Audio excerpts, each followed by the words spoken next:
Hello and welcome to a special episode of Performing the Arts. My name, as always, is Bryan M. Today it is what I perceive as a Halloween special. And the Halloween special is basically, what is it like to be a haunter? Someone who basically works at a haunted house for the month of October and going into November too. It's going to be a nice little episode, so enjoy yourselves. Please sit back, relax, enjoy some candy. As always, be safe, be well, and follow the rules on Halloween. Joining me today is Nick. He is a hunter in the New York area. So, Nick, how did you get into the hunting business as it was? I have to say I'm not born and raised here. I was born and raised in Taiwan, and for the foreigners outside America, we have like a lot of fantasies about American culture, such as like Halloween, Christmas, even high school prom, those kind of stuff. So when I started my acting business in 2016, and actually got my first chance at a haunted house more like a haunted hayride. So I was like, yeah, I'm really look forward to actually being being one of the performer in a haunted house and then try to scare people. And I at that time I was like, yeah, this could be the best experience that I ever have as an actor, because not only you can perform something weird or like something like creepy, but also if people got scared, then you kind of, this is kind of like guilty pleasure for the people who work in a haunted house. It's like, oh, so if people got scared, then that means like you did a great job of doing that. Yeah. So In a I way, start, yeah. yeah. In a way, haunted housing is basically immersive theater, right? Or is it basically the same thing? Or is it sort of the same thing? Or at the same time, yes/no? Kind of like a yes and no. Yeah. For me, it's like, yeah. I know it's not like those formal on stage performance, but it's like Yeah. that just put it this way. This is more like an indoor experience, like the basic version of Sleep No More. Yeah, before the pandemic. Yeah, Yeah. like basically Sleep No More, and you get to interact with the audiences, and then you just kind of lead them to inside the haunted stories. Like each room, like lead into each room, they have their own stories and they have their own scares to actually scare you, and you will get to know the pictures. And okay, we saw the story, and then we moved to another room. It's just like the value and the genre is totally different from what we expect in this or more. But it's the same type, but it's the same type of deal. Now, in terms of backstories, I know our mutual friend Joe. He talked about owning a business, but he was a previous guest too, and he was just talking about in Ren Fair. He would create a lot of these backstories too with some of these characters. Do you do the same thing with your characters that you play for each season, or do you have like a prepaid, like a pre-backstory? Is like, hey, this is what the business wants you to do. This is what you want to like. This is what the main backstory is. But if you want to create your own backstory, go right ahead. Um, yeah. For me, for myself, for what I saw, they're like people. So the director will assign us to a position or a character. So they just give you a name and a costume, and then the director always say you can start it to create your backstory, why you're in this room, why and what's your purpose or something. And I believe like I can see a lot of people when they put on everything, all what they're talking about to each other, it was all about kill or like gore or those kind of things. And for me, it's like I'm the type of person that you give me a name. Sometimes I have to figure it out. Okay, what is this? Because somehow my English reading is not. Yeah, I wasn't born and raised here, like I said, like I mentioned before. Yeah. So so I was like, okay, what does this word mean? and I started to Google it and see what it exactly looked like.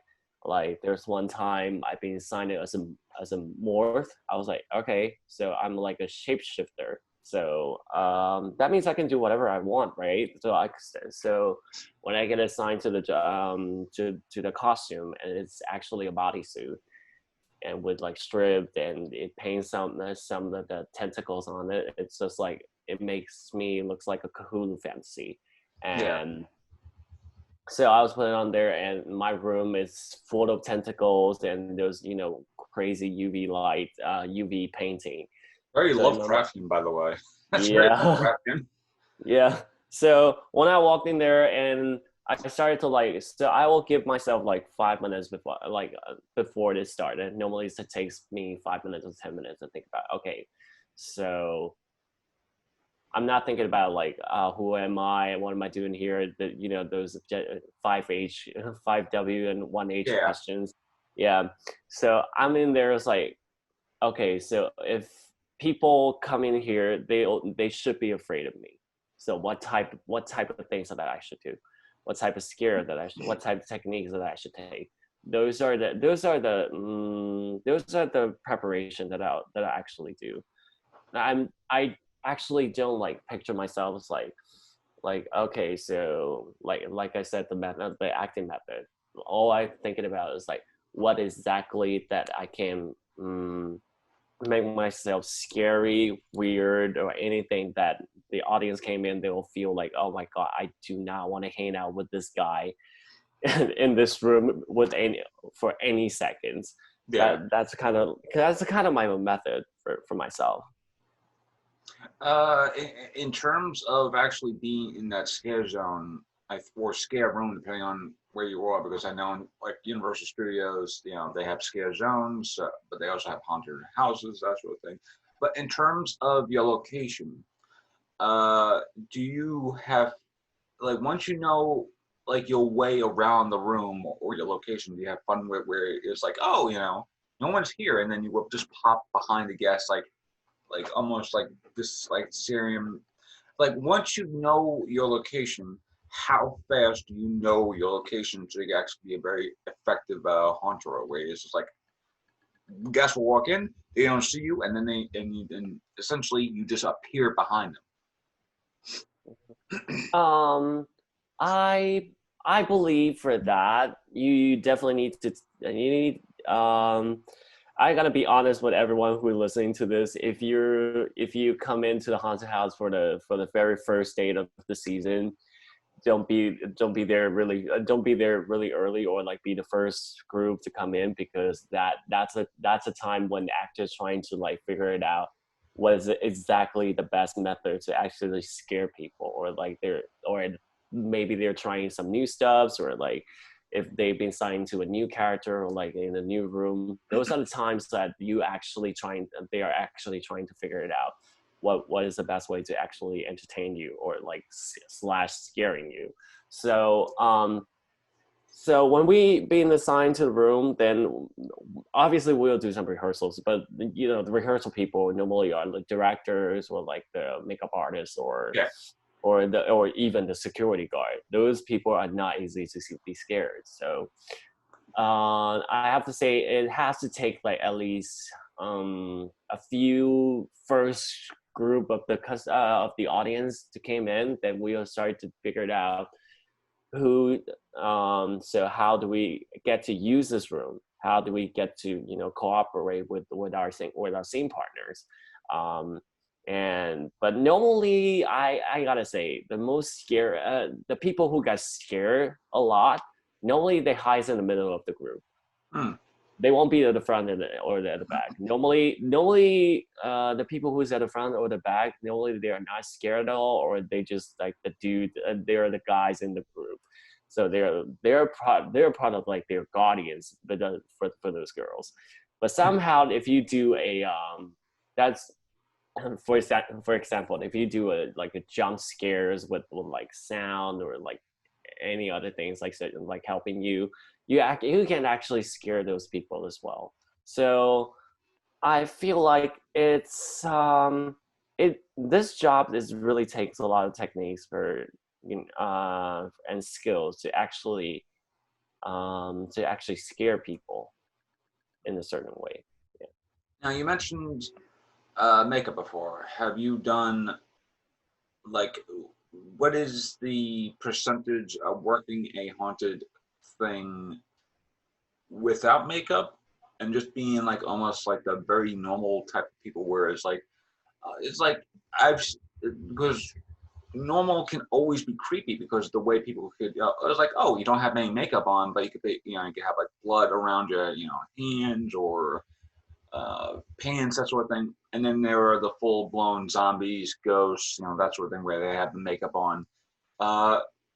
And your expertise, like how many shows or how many haunted houses things where you actually were in full blown makeup compared to the ones where you weren't in full blown makeup?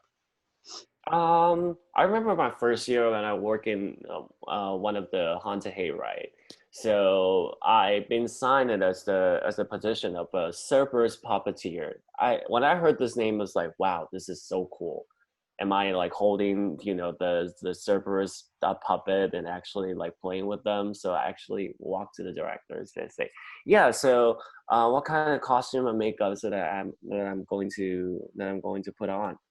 And the director told me, oh, so basically we have 3 giant heads, and all you need to do is just like play the music and then play the sound, play the dog bark, the howling music, and then there are 2 other actors. All you need to do is just push the head with the slide, and then just like tilt it and pan it, and just to try to scare people. And other than that, you guys don't need any makeup and costume. I was like, that does not sound like what I've signed up for. I wish that I can be put on, like some wounds and blood and get like as dirty as I can. I was like, all right, I'll do it. I don't mind. At least I can scare people. It's fine. And then but somehow it feels like when I work there, it feels like I might be the luckiest person in the hayride because, if it's a hayride, if it's a haunted hayride, it has to be outdoor always. Yeah. And you can, and sometimes when you put on a costume, you can only like layer yourself inside your costume, but it doesn't feel that comfortable. And somehow in that haunted hayride, we hire a lot of dancers and some like physical artists. They have to like be flexible about their bodies or something. And yeah, I think. Sorry to interrupt you, but I think for the most part, the haunted hayride has always been a nice little haunted ride as it was because it always is a great thing to do because one, you're out in the open and nothing's more scarier than something happening out in the open as opposed to just being inside a locked location. No offense, but the haunted hayrides I've been on previously, it was pretty spooky because you'd be like, it's practically dark. You have the person who's leading your group, your tour guide. They're doing the best job as they can, and then as you're basically sitting down, you could just feel like someone just like sliding their hands across your back, and then you would just learn to turn, and they would already be gone. It's like that sort of thing too. So I think for the most part, the haunted hayride has been like an unsung hero thing because it does a lot of great work, especially with the timing as well, because it's practically dark, especially once it gets like out after 8 o'clock or something like that too.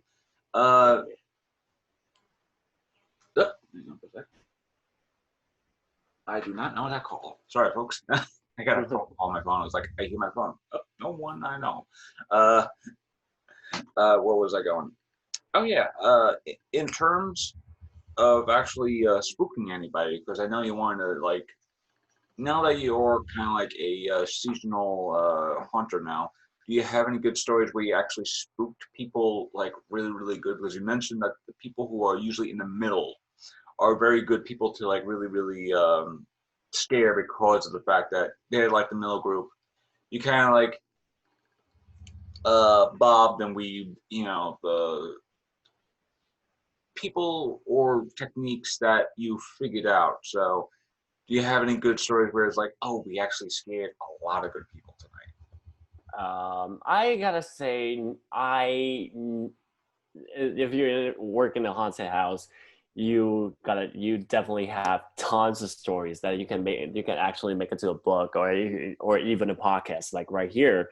Yeah, So like a quick I one. can, yeah.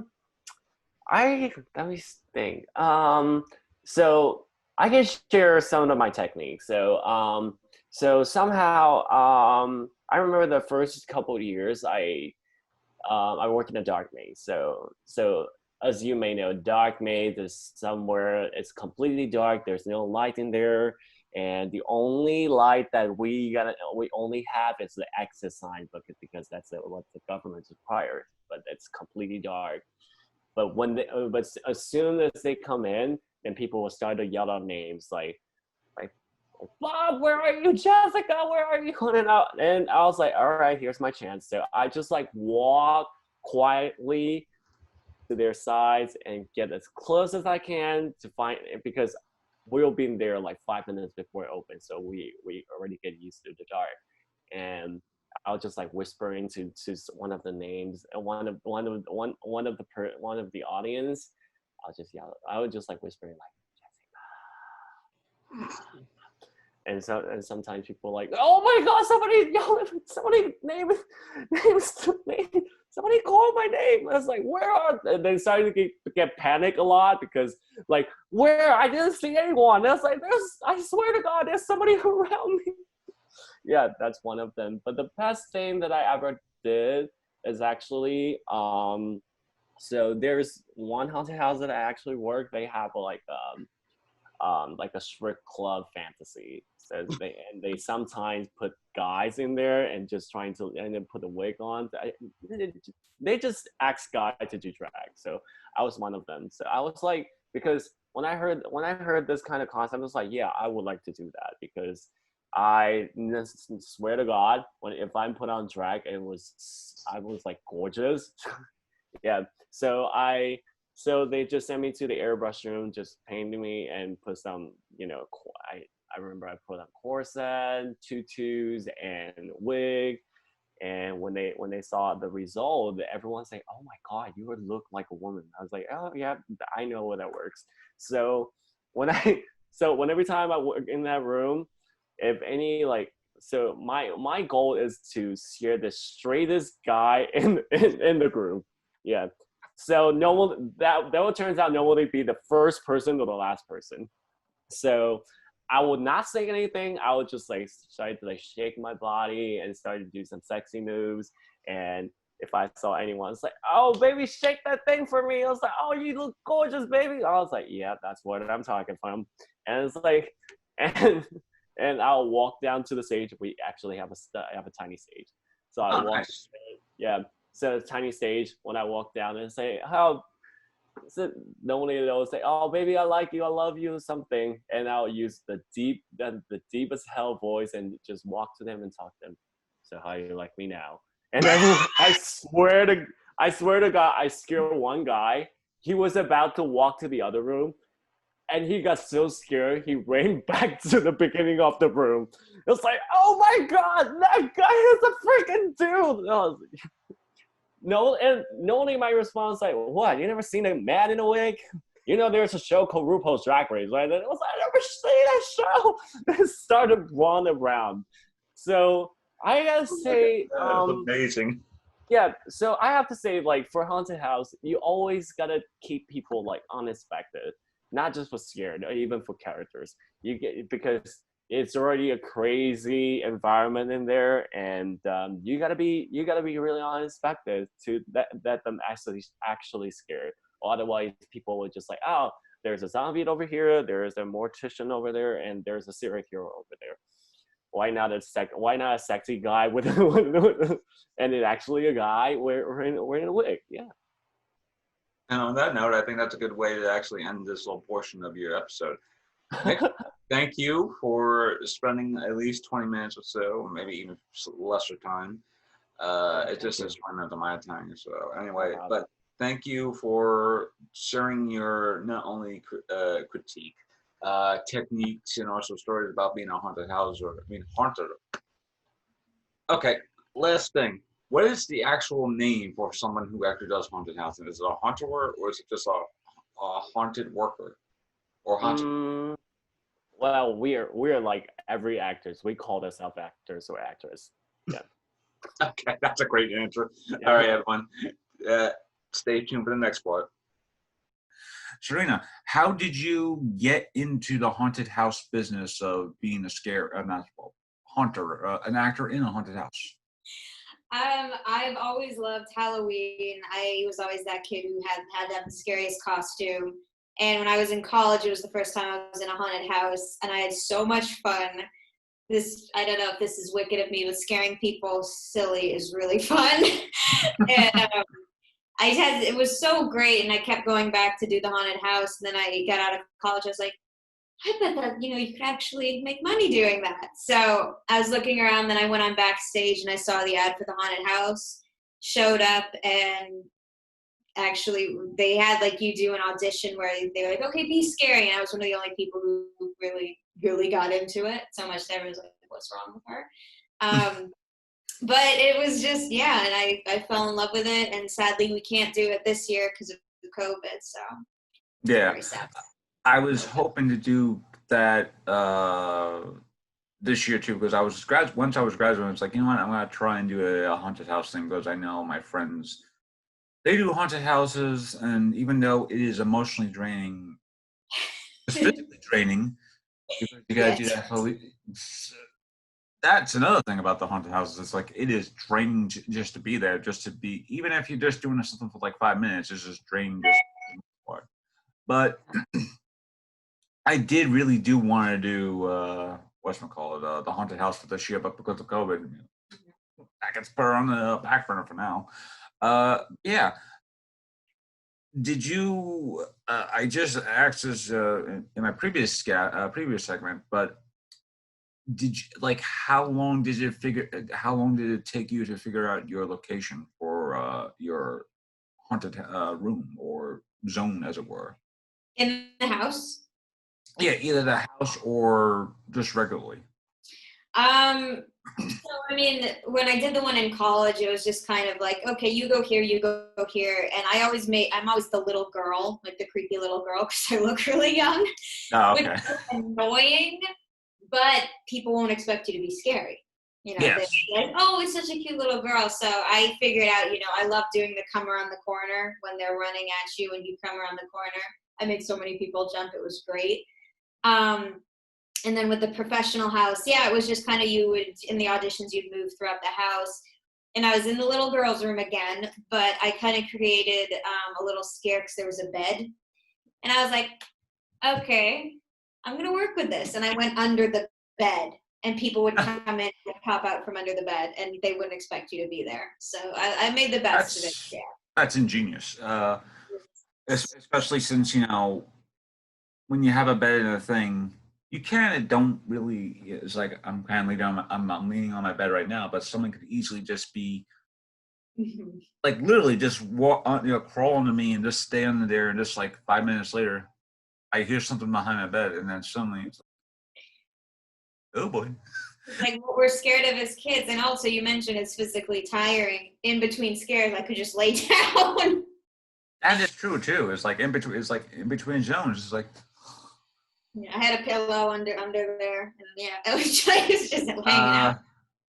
Now I know that you were actually talking about me. I know you were actually talking to me about this, but you were mentioning about makeup. I know that you love using the makeup, that sort of thing too. Uh, do you find yourself liking to play the non-makeup roles, whereas like you don't use a lot of makeup, but they apply some blood, maybe on your pants, hands, like that, just to make the more normal, more creepier it looks? Or do you prefer the whole makeup, where it's like, hey, you gotta be playing a ghost or a zombie or what have you for the next like day or so or something like that? Ooh, if I had to choose, I'd definitely go full body makeup because I think it helps when you look in the mirror and you don't recognize yourself. and just the sight of you is going to scare people, because I was head to toe completely covered in white, sunken eyes, blood everywhere, which was really fun to clean up, mind you. Yeah. But yeah, it's just really fun when you look in the mirror and you think, Jesus Christ, that person, I'm going to scare someone. And just knowing that, I think it's easier to get into the mindset of, I am something scary because I look scary. Now, you mentioned college. Now, how long have you been doing this professionally as a haunted houser? I mean, the actor in a haunted house, or just in total? After college, I did it last Halloween season, and I was going to come back again this year, but again, COVID. So I've done it one season, but I hope one season. Do you see actually because of do you actually see next season, or at least maybe, because I know I think they're still doing it down there, but Halloween Haunted Nights, Halloween Horror Nights in Universal, they're doing it very limited because of it's still a theme park, so they're still open and that sort of thing. Do you see haunted house, and there are haunted houses still open in New York City, or at least in the tri-state? Mm-hmm. Do you see next season having the same limitations where it's like, oh, we only allow maybe 10, 15 people inside, so maybe, keep everyone in one sort of one single file, like one here, one here, one here. So that's Mm-hmm. too. Or have you actually seen the way things are, where it's just like, oh, there are different houses, they do different things, or that sort of thing too? I know something that started recently is drive-in haunted houses where you stay in the car. I think really? that's it. Yeah, I wish I could have done that, but it was kind of really last minute. So I think that's definitely something that might stick around until next year. It's kind of like a haunted hayride, but you bring your own car. Yeah, and I know some houses are open in the city, and from what I've heard, they're not the safest. I won't be going there.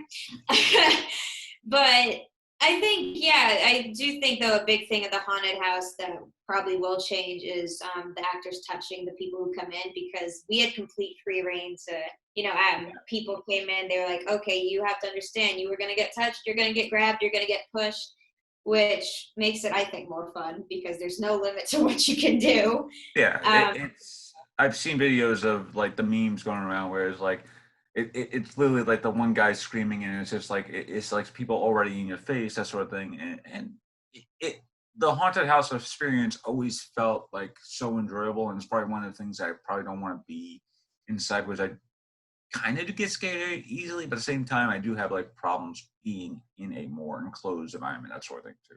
That's a different story altogether, but yeah. I do like the idea of that. There is the drive-in thing, where it's just like, oh, it's like you really just you drive in the car, but it's like the haunted hayride is so perfect because it's literally the tour guide is giving them their best. Oh yeah, this is what happened. But as you're doing the thing, someone might actually come along and just touch you back like this, and you turn around, they're already gone, because it's so dark out there, because there's no real light outside of the light that the tour guide has. In your experience, do you see COVID, because you did mention oh, you can't really, because one of the joys of being a scare actor is the whole invading someone's personal space. Yeah. How do you see that changing within the next couple of years? Do you see this invading your personal space still happening, but it's more laid back and more say, hey, it's we're kind of wearing gloves now, that sort of thing? I mean, I definitely hope by next Halloween we will be back to, not being in this pandemic. Because what you mentioned, it's no personal space, that's scary, but it also kind of helps move things along, because sometimes people get so scared they forget how to move, and you actually have to pull them. And that's fun. It's fun, and it was kind of like a violent haunt, but that was fun. I don't know. I think we will adapt, but it would probably change a lot. More pop-up scares rather than actually touching, or you'd probably have to sign a waiver saying, hey, again, you're going to be touched, but we've taken precautions. Maybe if that's gloves, if that's being tested. So I definitely hope it doesn't change too much, just selfishly, because it's so fun the way it was. Yeah. But I think, like, again, with the drive-in haunted houses, we've already started adapting, and I think we'll be able to adapt for next year. It's kind of sad that we can't see like a drive-in haunted house like popping up in New York City because Mhm. it would be perfect because the amount of streets in New York City as it is, just give yourself just like one block in New York City, and then essentially you could do a lot of free reign. But the problem is, it's also New York City, so it's like it still has the problems of being in New York City outside. So it's like it's like I've tried like when I was in my previous job. This doesn't have to do with Halloween, but one of my previous jobs, I had to go through like a bunch of parades. So imagine trying to do like a haunted, a drive-in haunted house thing, in the middle of New York City, and then it's like you got to move around. It's like it's like all these cars parked and things. So like I understand like those happening like maybe like out of the city, like maybe in like Long Island stuff like that too. So it's like Jersey stuff like that too. But before we go, do you have any like cool, interesting stories about actually as a scare actor? No, I asked the same thing before because it was a hilarious story. But do you have any hilarious stories that actually could end on a good note? Whereas like even though the job itself is physically demanding, there's still a good chance of having someone having a fun time regardless. Oh, well, I have said this. I think maybe therapeutic's the wrong word for being a scare actor. I think it's very cathartic because it's just an outlet. You can just take all your frustration, everything out on everybody else. So definitely, I encourage people to do that. It's so much fun, and so many people have told me, yeah, but I get scared easy. It's like, but you're doing the scaring. You're not gonna get scared. Oh, I have so many great. I love the times when someone kind of gets, and I'm stereotyping for this story because we all know these people. Like it's the big guys that come in with their dates and they're trying to impress them, and they're like, "I'm not scared, ha ha ha, you're scared." I've made so many of those guys cry, and it is so much fun. Because again, you can easily go to your scare partner or someone who's like the backstage person, just look at them and goes, easy target right there. This is an easy target. Oh, it's so funny. It's so funny. We'd always have someone be like, okay, this person's coming and they're ready to break, or this person's coming. And I'd always be ready to pop out. And so many times, because, the guy's always going first, protecting the girl, I'd always jump out so many times. He'd shove his girlfriend in front of him. Oh, I love those moments where the girl's like, what the hell? It is so great knowing that I'm 5'3", so I'm really short. And it's so great when someone like 6 foot plus comes in and you like make them fall over, you make them scream, you make them cry. It makes you feel powerful, honestly. You're like, ha ha ha. So yeah, I think that's the job as a haunted house actor, is that in order to make your experience, especially as a visitor, you need to have great haunted house actors and actresses doing their best and in essentially scaring the living bejesus out of you. And then, it's like I mentioned them before, the memes were about the people who are just walking around just screaming at, people just popping out the things like, it's a hilarious meme, but it's also true because there are people who just go around and just like they literally could just like look out like that and just like people would just go, because they, just even just the casual just leaning out the thing and just staring at you, just like never. Yeah, you don't always have to say something. You can just be dead silent, deadpan, like get the fuck out of here. Yeah. One of my favorite moments was I was again in the bedroom, but when I wasn't under the bed, we had this toy clown. It was like out of Poltergeist, this huge life-size clown that I would hide behind. Oh, and people Lord. would come in. People would come in expecting the clown to move, so there's kind of this few seconds of okay, thinking it was a real person, then they would, and then their guard's completely down, and they would walk through, they'll be like, no one's here, and then I'd pop out, I am! It was just, and they'd always be like, oh my God, shouting profanities, falling back. I love it when people would throw their friends in front of them, because It's always like, okay, they're gonna have a conversation later, and I wish I was. That's always a horror trope too. Is like, there's always that horror movie thing where it's like, oh, the asshole friend who doesn't want to get killed just literally just pushes their friend in front of the killer. It's like, nope, nope, see ya, and tries. It's so great, especially when again like couples would come in and they're either clinging to each other or one's the more brave and then it's like, damn it, and then runs away, and then you see the other partner go, wait a minute, like, oh, that's gonna be a fight later. Hilarious, but also just sounds so engaging too. And it's said that even though there are like limited haunted houses in both the city and in New York and in the tri-state, the stories itself, I'm always talking to people, especially with my friend. She talks about all the times that she would always scare the living crap out of a lot of these people, and it's always so fun because she wouldn't even do anything. She would just be like, as you just said before, just like, we don't have to do did anything. I just not say anything, and then there's like something like that, and the people would just be so scared.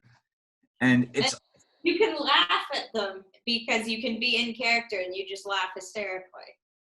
yeah, and one of my other friends, he does well. He used to do, he used to do a lot of haunting too because of he lives in like the Midwest or so, sort of Midwest. So there's a lot more places to do the haunted house stuff, and he would always talk about how a lot of these people would be a lot of assholes characters, and so he would always have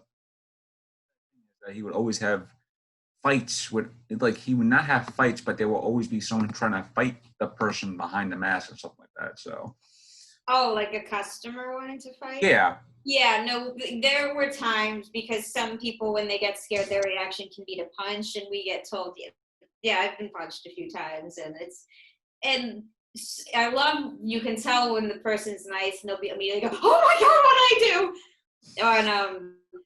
And that's fine. But yeah, you get some really odd people who go to haunted houses. Like I've got some stories where it's just like, like yeah. I will be completely in makeup, covered in blood, and someone will try to flirt with me, and I'll be like, this is attractive.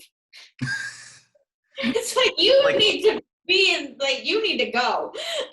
There's just something about haunted houses that bring either the best out of people, especially the actors and actresses, and the worst out of people, and that's usually the visitors. And sometimes even the visitors have to bring out the best too, because they could be the people who were like, oh, this guy, X, John X over here, he was scared a lot the moment he got in, but the moment you kind of, it's like, I've seen all this stuff already, so it's like I'm just kind of used to it already. But good on you for making me actually make my heart jump a little bit. So good on you. Yeah, that's most annoying, people who are just not interested. But it is a triumph when you do scare them. But you always feel kind of defeated when they just walk through. Dang it. I know my previous in previous segment he mentioned that like the first group, like the middle group is usually like the best type of group where like you kind of figured out what to do, all that stuff. Do you have fun with the first sets of groups, the middle sets of group, or like the more end of the last groups, where it's just like it's like at the end of the night, that sort of thing? Well, I think you have the most energy at the beginning of the night. So the first few groups, I'd say I have the most fun because every group's different and you can kind of read what they're going to do. But by the end, because the haunted house will close at this time, and then half an hour later, some assholes will show up, and then it's just like, I just want to go home. Hey, you guys still open? Yeah, yeah, we're still covered in blood. Go home. Yeah. But yeah, there'd always be those people who you're like, okay, the haunted house closes at 11. At midnight, people would show up, and it's like, because it would take them time to get through the house, so we'd all still be there, and it's like, oh my god, like, yeah, be scary. You got to give yourself a pep talk. I imagine, like, even if it says, oh, we close at 11 or we close at 10, chances are you're not leaving until after 1. Especially, I also learned a trick because people would say to me, oh, but I'm worried about, going home so late. I wouldn't take the makeup off till I got home. I would just walk home, made up, covered in blood. No one's going to bother you. You're fine. Especially it's Halloween, Oh, it was so fun because, like, you'd see, like, I'd walk down the street, got my headphones in, just walking, completely covered in blood, and you see parents pull their children out of the way. Like, don't worry, lady. I'm fine. I'm it's just a day in New York for me. So. Exactly. It's like, what? You don't do this on a Friday night? And on that note, I think this is a good way to end this segment. So, thank you for being a quick guest on this show to talk about your experiences with the haunted houses and stuff like that. From the sound of things, you love doing this a lot, and I really want to do this next year too. So, fingers crossed for doing this for next year. Yes, I hope it comes back and you're able to do it. There we go. I can't do my fingers crossed, so. I'll double cross for you. Thank you. Anyway, take care. Anyway, here's the next segment. How was it as a haunter for that brief period of time? My overall experience was being cold a lot. Yes. Because it was the haunted hayride. So we were outside and I wasn't in the maze, so I was really exposed. Not like exposed to terrible things or anything, but there wasn't like a lot of shelter. So that was my big thing, is being cold, because I hate being cold, although it could have been worse. And luckily I had like a costume where I could try to fit a lot of stuff under it. Yeah. So thank God for that. I forget what we were actually called, but it was basically like a long cloak, and we had like masks on our face that were black just to hide our faces, because we had little red things that made it look like we had tiny little red eyes. Oh, nice. So you had essentially like almost contacts, but at the same time not really contacts, unless they were contacts. No, it was like the little dangly red things like on our skin, and just black mask, and then we okay. There are no contacts. Okay. I wear contacts myself, but for my sight, no. Okay. So you were in makeup for the majority of your time then, right? Yeah. All right. How was that experience for you? Not so bad, because it wasn't like other people's makeup where that is what you see. They're just trying to hide our faces. So I didn't have that, a long, arduous experience with the makeup application, because it was like this little bit of dark around the black, like, it wasn't like an actual mask. It was like some kind of fabric they made to try to cover our faces, and then we just filled the black in around all this stuff, like on our lips, anything that was exposed to the so it was like, it's not necessarily a mask, but it's like something that's mask-like, but you have that's the kind of mask we wear now, where we can't breathe. Let me see. So it was fun, like, going home though, because we had to wait for the bus to come pick us up to get us off the island. So there'd be a whole bunch of us going home with different kinds of makeup on, and we all get off, and people would stare at us, because it wouldn't actually be Halloween. It'd be like throughout the month of October. Like, what the hell's all those people's faces? We look ridiculous, especially if we got like part black here and part black here. It's not even a cohesive thing for us in particular in our little group. The hayride stuff. Other people looked cooler, going home. Yeah, I would imagine getting home, especially even going to the days leading up to Halloween, you'll probably see people who were kind of like getting dressed, all that stuff too, because I would see a lot of people dressed for Halloween, that sort of thing too, especially coming home from college and stuff like that. And I'm like, oh, there they go.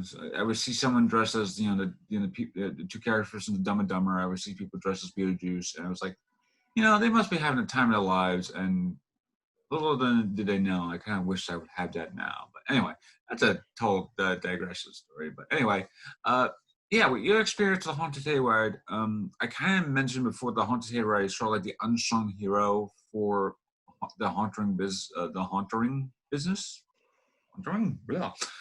Excuse me, folks. It's kind of like early in the morning still. But anyway, it's kind of like Yeah, it's kind of like the unsung hero because the haunted hayride by itself is always in the dark.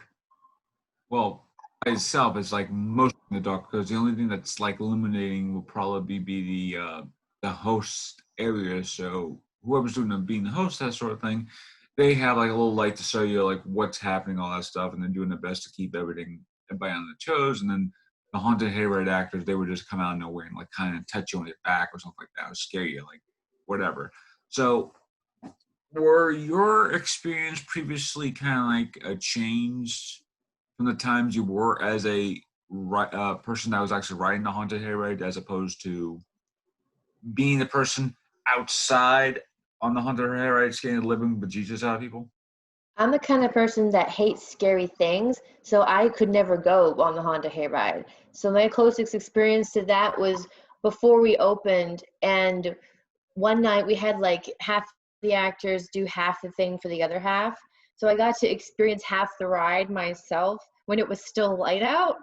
And I was so bad that even though I knew who these people were and they're coming at me, I'd had to like so crawl up in a ball and just, because you're not allowed to, to touch anybody as like a self-defense, and my instinct is to be like, get away from me, because I would never pay you to do this stuff because I don't like scary things.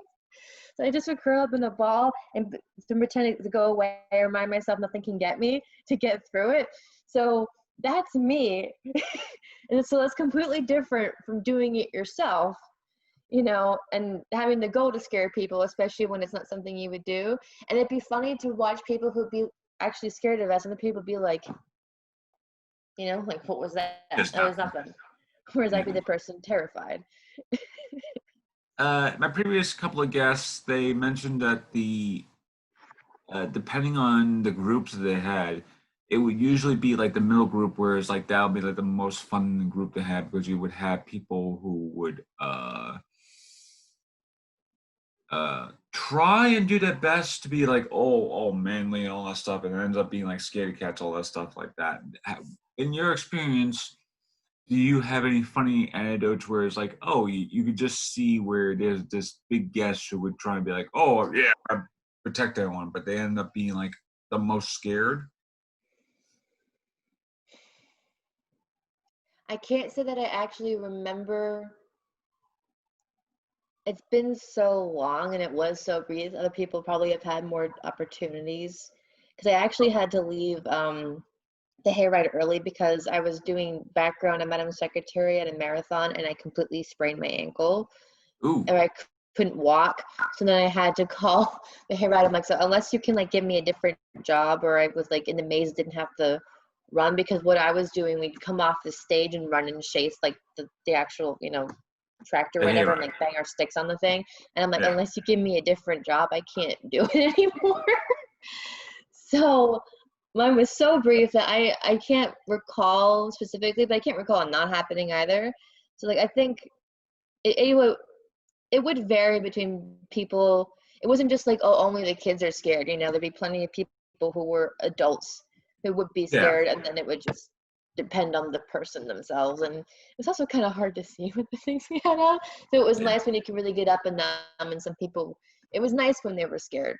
It was more thrilling to be like, okay, I'm doing my job well. But yeah, I mean, in life, I've seen people you think would be, all tough, and then suddenly get scared of something. Now, you did bring up a good point, is that the haunted hayride is sort of like a family ride where it's like, oh, the family can get on it and stuff like that. And you mentioned children. So out of your experience, like how many like children were actually scared, or just how many? Because I remember when I was on the haunted hayride, I would always be like what you mentioned before, like, oh, that. Because that's me. Yeah, it's like, don't touch me, that sort of thing, And my uncle were like, Brian, don't worry about it.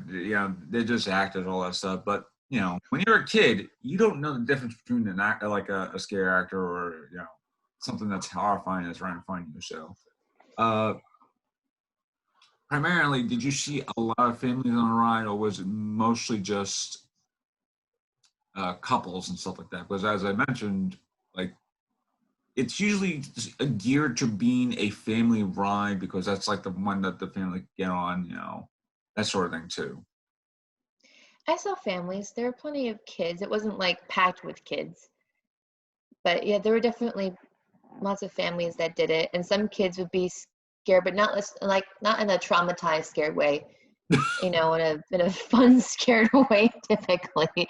And then there'd be some that would still, not be fazed by it at all. It would completely depend on the person or child, Yeah, the children who are not completely fazed by it, they are a completely different set of badass that I don't know, and I would love to tap into that little thing where they're like, I've seen weirder, or like, Yeah. Scare me. I know you're an actor. And I was weird as a kid because I loved Jurassic Park since I was 3. I had no problem watching people get eaten there. But then I was afraid of Cocoon because they were just aliens, even though they're like super nice aliens. So like I was afraid of things that didn't make any sense. And I think it just always depends on the particular person and what gets them and what is it that they're actually afraid of, And I think it actually worked because it's weird because, with this being a Halloween episode, and me, partly just with as shirt, it's weird because, as a kid, I would be very scared of all these, things like, the Freddys and the Michael Myers and stuff like that, especially since my brother had a, little Freddy doll that he would hang around the bedroom every now and then, and it actually would be, pull the string and actually say a line from this, you would hear like Robert Englund's like distorted voice, like, something like, Freddy was. So it's weird how, as a kid, you'd be scared to death about, stuff you see in the movie, depending on the movie. And like you said before, like I was perfectly fine watching something like Jurassic Park, even though the Dilophosaurus. yeah, scene always got to me, even as a kid, because it's the way that, Spielberg shot it. Anyway, different story, different podcast. I could talk about Jurassic Park all day. So. What happens with me is like once I start talking about movie, it just goes off the rail. Anyway, but yeah, you're right because there are kids who are sort of affected by this, and do the whole like that, and there's the kids who are just like like doesn't really affect it, especially the older kids who are probably like 10 or 12. They're kind of like used to it by now, but the kids who are like 6 or maybe even 7, they're still kind of like in that little range of trying not to be scared, but still be scared because of the way things are. But yeah, it's fun to be on the haunted hayride because it's like, as I mentioned before, it's still out in the open. So even though it's cold as anything, it's still out in the open, and you still have the chance of, there's nothing gonna happen. If you go to a haunted house, it's like, there's rooms that either things are gonna pop out. But with a haunted hayride, it's kind of like unexpected because you don't know when they are gonna pop out too. Yeah, it's like, where is it gonna come from? And I don't know what your haunted hayride out was. I don't know if you had like a particular route where you had to. Well, all haunted hayrides have to have a route, where to go, stuff, all that stuff. There weren't any turns. It was one trail the car had to go on. But our like little sect was, we were mixed in with some like statues, so they're just kind of staring at these real, not real, because they had different things. And so just kind of waiting to see if any of us are real. And then, so we had to be like really still as they're approaching. And then we slowly start moving, and like, no, we didn't slowly. It was sudden. The music changed because there was this cherry picker that raised one actress as like this devil thing. And then she made a command, and we all just kind of jumped up and start chasing them. So yeah, that was kind of like, are they going to pop out, or are those actors, or are they not? Because we were mixed in with statues. So that's one example of trying to confuse them and catch them by surprise. Yeah, and it's weird because you could tell like when you're coming up to a scare zone on a haunted hayride because the thing would stop. The host would talk about this particular area, and then as a haunted hayride participant, kind of like looking around and looking to see where the scare is going to be, and it usually, I'm not sure if like people who would be looking away from you is where it would like, the people who will be working away from you, like such, someone like me, that would be the person that would probably be more scared because, like as I said, haunted hayride has always been so scary because it's out in the open because you don't know when the scare is going to happen. Because they could literally, it's like someone could literally be underneath the hayride itself and just start like like just start knocking the thing and then like That would freak me out. yeah. So yeah, but from your experience, even though it was a brief experience, how would you rate it in terms of like as a haunter? I mean, haunt actor. As in, like, how much I enjoyed it, or Yeah. maybe an 8. Maybe an 8. Only because I'm not suited to the elements, and there I had, it was kind of hard to get along with like one of the people who I was working with. So that, like, there's some things like that had nothing to do with like the ride itself, that just was more personal. So it Yeah. kind of like ran for me, and and then I messed up my foot, and then I couldn't even do it anymore, which I was actually really upset about. It was nice to get paid for acting, for Yeah. um, And it's kind of sad because as a with this haunting season, it's kind of because there really, I mean, there are haunting in New York City and especially in the tri-state, but there's like very limited opportunities to do all that stuff, especially what's been happening for the past like 8 months or so. But mhm. it's and it's weird because I would love to do a haunted hayride as a person being the haunt actor because it you know it's like one of those things that it's like hard to describe. It's like, oh, haunted house, there are rooms to go into, that sort of thing, especially if it's like a free house where it's just like, oh, just walk in one room, there's another room, all that stuff there that, there's another room, you know, they do their stuff. But with haunted hayride, even though you know when it's going to stop, especially if it has like lights, especially when you can see the lights in the distance, like for the next area, like, oh, we're going to be stopping soon. I can see the lights in the area coming up. But I would love to do the haunted hayride as an actor because it just seems a lot like a very good immersive experience because you always have people either not scared or just like trying to their best not to be scared but really are scared. Yeah, it was like that for sure. But even though you have only like been a couple of weeks, but there's no like no funny anecdote stories where it's like you could tell, right? It's been so long. It's been like, oh God, I think it's been like 4 years. Do I have any good anecdote stories about actually scaring people? If not, how could The you funny actually? story is just me being scared, being on it in the daytime with my own actor. Am I Yeah, still there? yeah, you're back now. Sorry, you Okay. broke up a little Sorry. bit. Um, I remember this one guy who I've seen a lot of background stuff too in the audition, who got into the show as well. He had this great kind of screech, and because one of the things in the audition was, can you guys make any particular creepy or cool sounds? And that's something he would do. And then when we were doing the hayride, he would do that constantly before like the show would start. That's kind of like totally funny anecdote. And they had us I think one time they had us try to do more creepy things and more stillness. They wanted to see what we could come up with different, guidelines. And I remember kind of trying to move around subtly and trying to just project what I would view as a kind of dangerous, stealthy creepiness, and then kind of like have a sudden movement. Yeah, Um, there was I know because there would be group stuff, and they'd take us out and couple us up to have different scenarios. And what did I do with the coupling? I know there was some kind of thing I did with the coupling, but I can't remember what it was anymore.